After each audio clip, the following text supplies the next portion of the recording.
ಮಧುಮೇಹದ ಬಗ್ಗೆ ಸತ್ಯ ಹಾಗೂ ಮಿಥ್ಯ ಏನೆಂಬುದನ್ನು ನೋಡೋಣ. ಬೆಲ್ಲ ನೈಸರ್ಗಿಕವಾಗಿ ಸಕ್ಕರೆಗಿಂತ ಒಳ್ಳೆಯದಾದರೂ ಮಧುಮೇಹದ ದೃಷ್ಟಿಯಲ್ಲಿ ಗ್ಲೈಸಿಮಿಕ್ ಇಂಡೆಕ್ಸ್ ಹೆಚ್ಚಿರೋದ್ರಿಂದ ಬೆಲ್ಲ ಸಕ್ಕರೆಗಿಂತ ಒಳ್ಳೆಯದಲ್ಲ.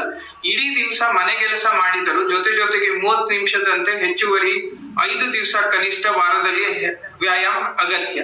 ಮನೆ ಮತ್ತು ಸ್ವಲ್ಪ ಮಟ್ಟಿಗೆ ಸಹಾಯಕ ಅನಿಸಿದರೂ ಕೇವಲ ಅದರಿಂದ ಮಧುಮೇಹದ ನಿಯಂತ್ರಣ ಅಸಾಧ್ಯ.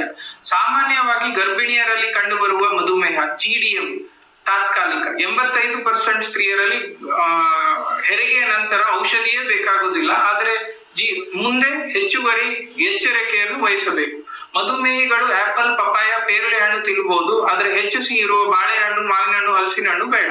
ಮಧುಮೇಹಿ ಎಂದಾದರೆ ಔಷಧಿ ಬೇಕಾಗಬಹುದು, ಆದರೆ ಪ್ರೀ ಡಯಾಬಿಟಿಸ್ ಇದ್ದಾಗ ಆಹಾರ ನಿಯಂತ್ರಣ ಹಾಗೂ ನಿಯಮಿತ ವ್ಯಾಯಾಮದೊಂದಿಗೆ ಮಧುಮೇಹವನ್ನು ದೂರ ಇರಿಸಬಹುದು.